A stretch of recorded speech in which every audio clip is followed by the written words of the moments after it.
ከፖለቲካ እንቅስቃሴ ራሴን አገላለሁ ማለት ምን ማለት ነው? ፖለቲካ ውስጥ ስትገባ እኮ እንዲከበሩ የፈለካቸው ፍላጎቶች፣ ጥያቄዎች፣ ጉዳዮች ነበሩ።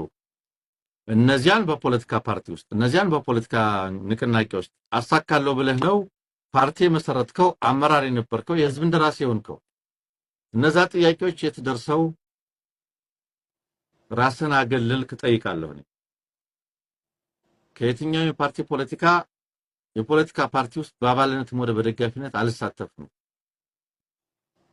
ወደ ግል ሴክተር በመግባት ወደ ስታርታፕ ስራዎች ለመሰማራት ፈልጋለሁ ማለት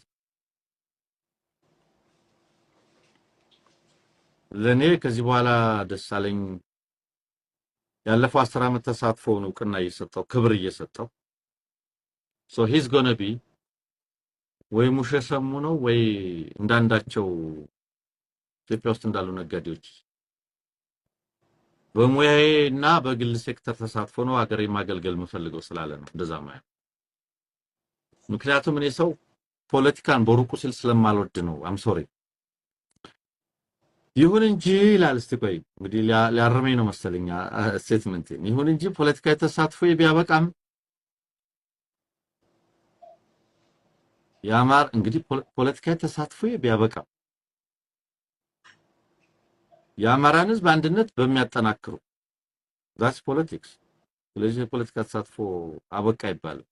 የአማራን ህዝብ አንድነት የሚያጠናክር ስራ ለመስራት ከተነሳ የአማራ ህዝብ ከሌሎች ወንድሞቹ ጋር ያለውን አብሮነትና መስተጋብር በሚያሳድጉ ሳናዘር ፖለቲክ እንዲሁም የኢትዮጵያውያንን ኑሮ በሚያሻሽሉ ማህበራዊና ሀገራዊ ጉዳዮች ላይ በሙያዬ ማድረግ የሚችለውን አስተዋጽኦ ሁሉ አደርጋለሁ።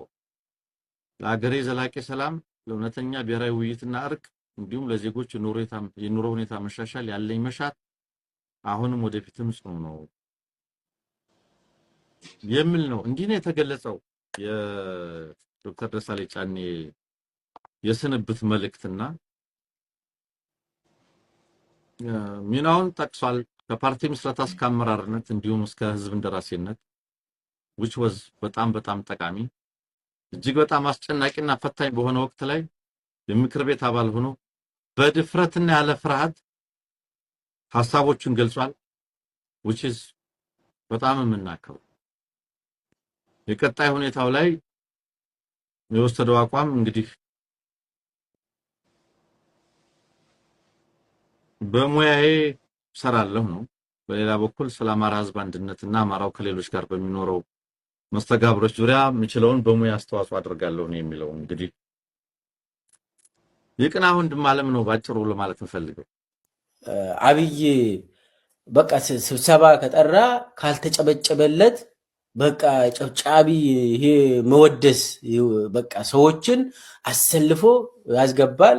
አንዳንዱን ደግሞ ጫት ቅማችሁ ኑ ብለው ወረቀት ተጽፎላቸው ይሰጣል። እሱን ያነባሉ። ለአብይ አህመድ ተነስታችሁ ለ10 ደቂቃ ጭብጨባ አድርጉ ይባላል። አንድ መሐመድ ቆጴ የሚባል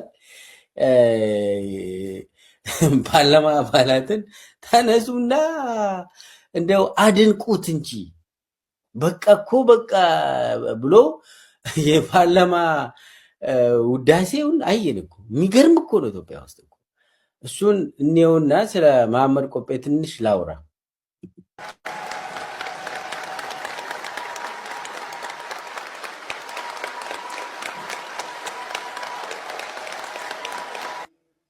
የተከበራችሁ የህዝብ ተወካዮች ምክር ቤት አባላት፣ ክቡር ጠቅላይ ሚኒስትር አብይ አህመድ ለህብረ ብሔራዊት ኢትዮጵያ ሁለንተናዊ ብልጽግና ጠንካራ መሰረት ለመጣልና በየመስኩ ለትውልድ የሚተርፍ ደማቅ አሻራ ለማኖር ያለ እረፍት በመትጋት እየተወጡ ላሉት ድንቅ የአመራር ሚና ከመቀመጫችን ተነስተን በጭብጨባ እውቅና እንድንሰጣቸው ጠይቃለሁ።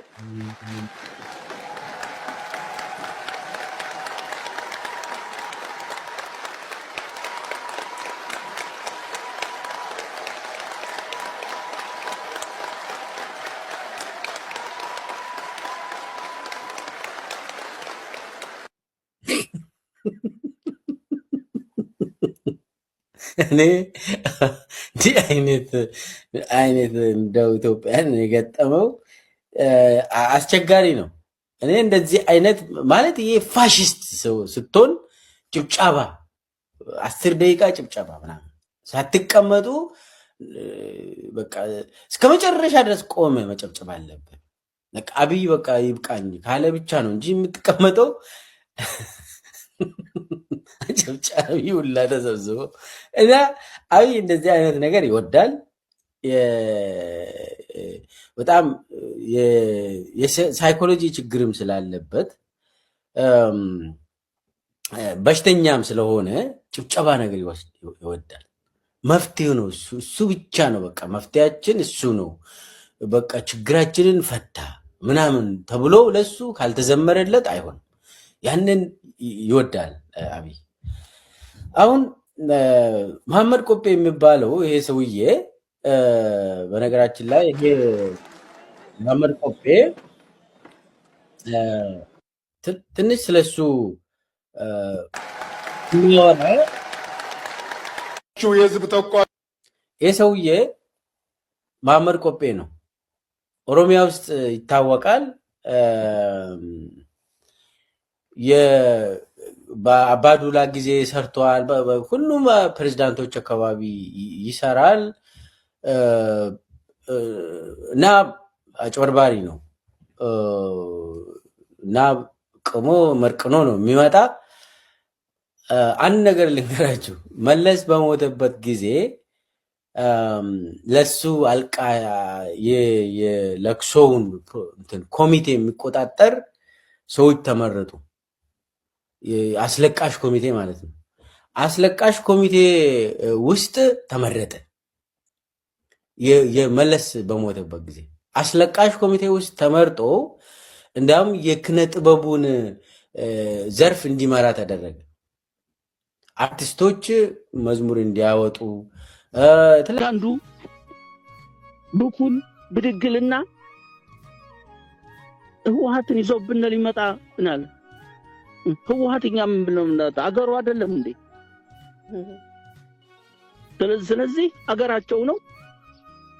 እናንተ ጋር መስራት እንፈልጋለን። የባለፈው ጥራሻ ያስፈልግን በጦርነት በሁለታችን መካከል የለም ህልውናችን እያጠፋ ያለ ኃይል አለ ነው። ህልውናችን እውን ካደረግነ በኋላ ደግሞ ከሌሎች ጋር ሆነን የጋራ የሆነ አጀንዳ ዘርግተን እንወያያለን ብሏል። ይሄን እንቀበላለን። ሌላ አይደለም። አጠፋችኋለሁ አሁንም እናንተ እያለ ያለን ግን ከብልጽግና ጋር አብሯል። እሱን ለብልጽግና በሰጠነው ልክ እንሄድበታለን ነው። ይሄ ተደጋጋሚ አንዳንዶች ብቅ ያሉ የማያውቁትን ሲዘላብዱ ሰምተን ነው እዚህ ላይ ለመናገር የተገደድነው። ሁለት ኃይል አለ። ይሄ ሁለት ኃይል ቅድም ባልሁት ደረጃ ነው። ምክንያቱም ከብልጽግና በላይ ጥላት የለንም ማለት ነው እኮ። እኛውን ከብልጽግና በላይ ምን ትለኝ ሌላ ጥላት የለኝም። ዘመዶችን ሲጨፈጭፍ አይቼዋለሁ። በድሮን ነው የጨፈጨፋቸው። ምርቱን ሲያቃጥለው አይቻለሁ። ቤቱን ሲያቃጥለው አይቻለሁ። ከዚህ በላይ በምን ልትቀይረኝ ትችላለህ? ስለዚህ ብልጽግና እናጥፋ ብሎ የመጣ ኃይል ዓላማችን መነሻ አድርገን ከመተባበር አንቆም። ይሄን ደግሞ የምንወስነው እኛ ነን። ዳር ያለ አይደለም የሚወስነው። ዳር ያለማ ዳር ነህ፣ በዛው ሁድ ምንም እንትን የለህም። የምንወስነው እኛው ራሳችን ነን።